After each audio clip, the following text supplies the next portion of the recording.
Many American officials, and that includes the top officials of the Justice Department, are worried that if the U.S. attacks Iraq, there may be a variety of violent reactions against Americans. The department today ordered immigration officials to begin fingerprinting, photographing, and registering anyone arriving in the U.S. with Iraqi or Kuwaiti passports.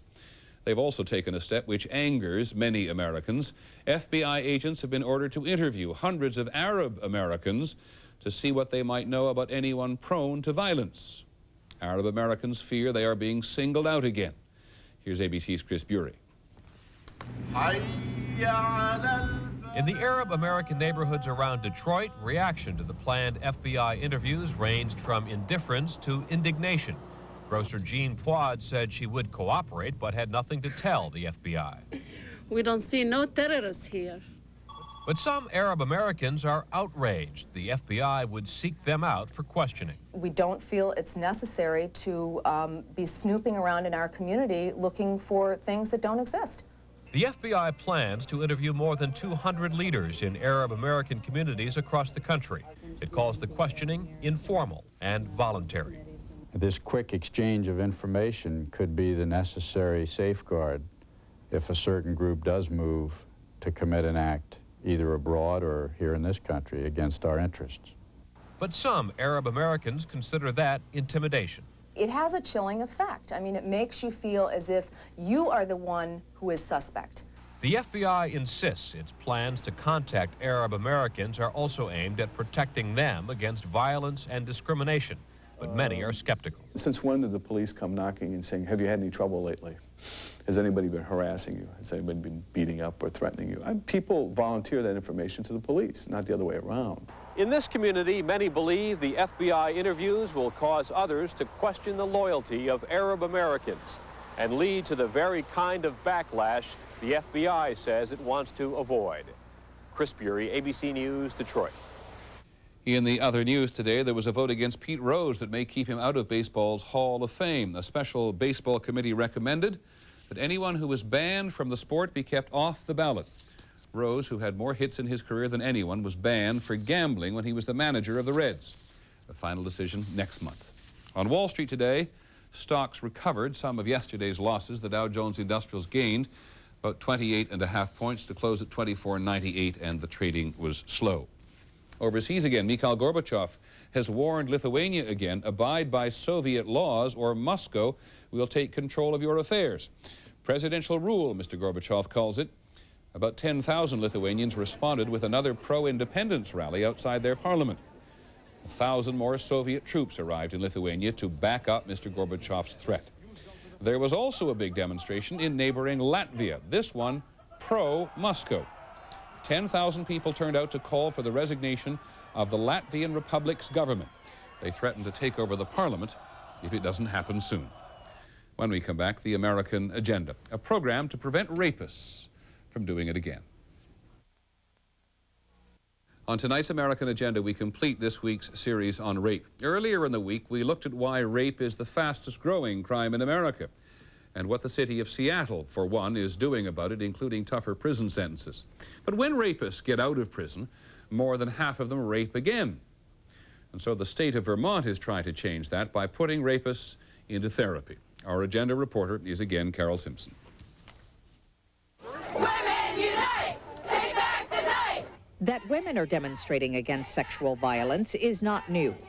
What is new is the growing number of men who are demonstrating too. Violence against women is done by men. And it's time that men took the responsibility to stop the violence. Well, I don't think any man has a right to rape any woman.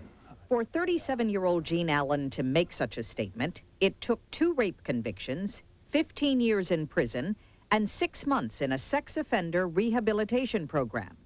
He's currently serving a 20 to 30-year jail term for breaking into the home of a 66-year-old woman and raping her in front of her ailing husband.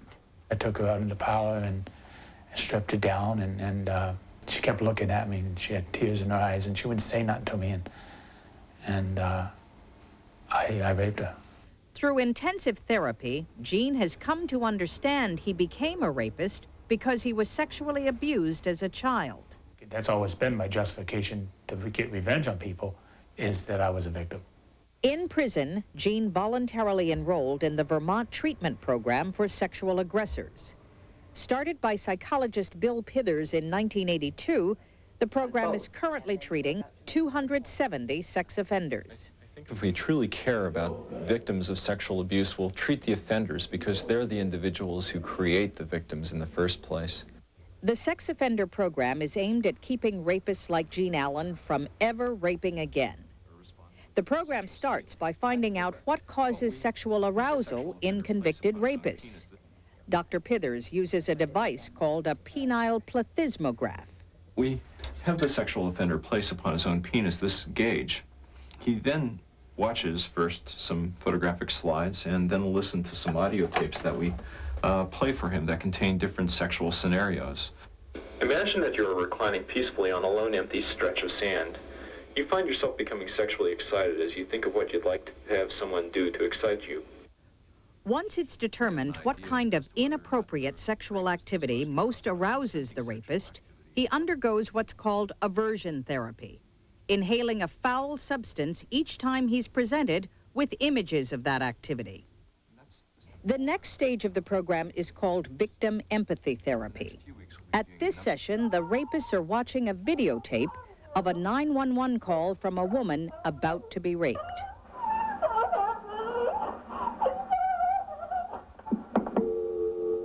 Heard that voice before then? Yeah, I've heard it before. It happened when I was raping my girlfriend.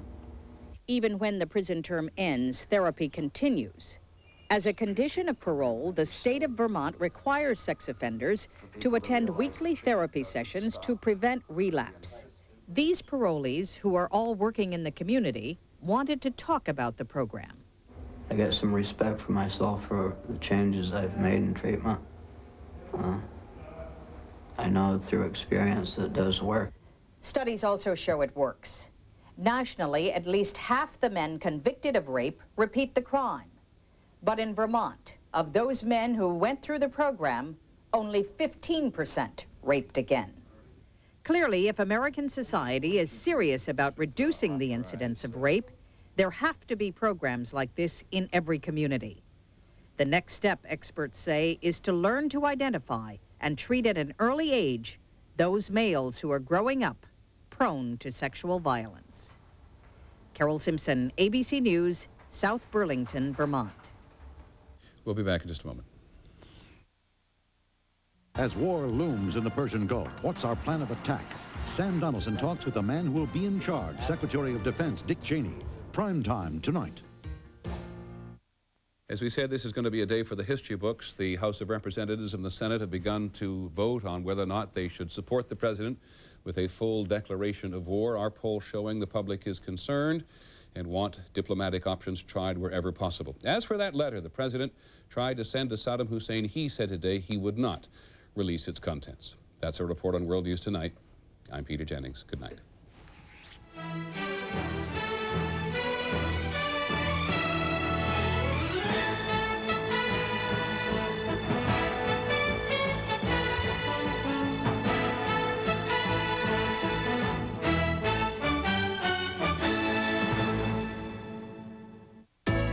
Presentation of ABC News. More Americans get their news from ABC News than from any other source.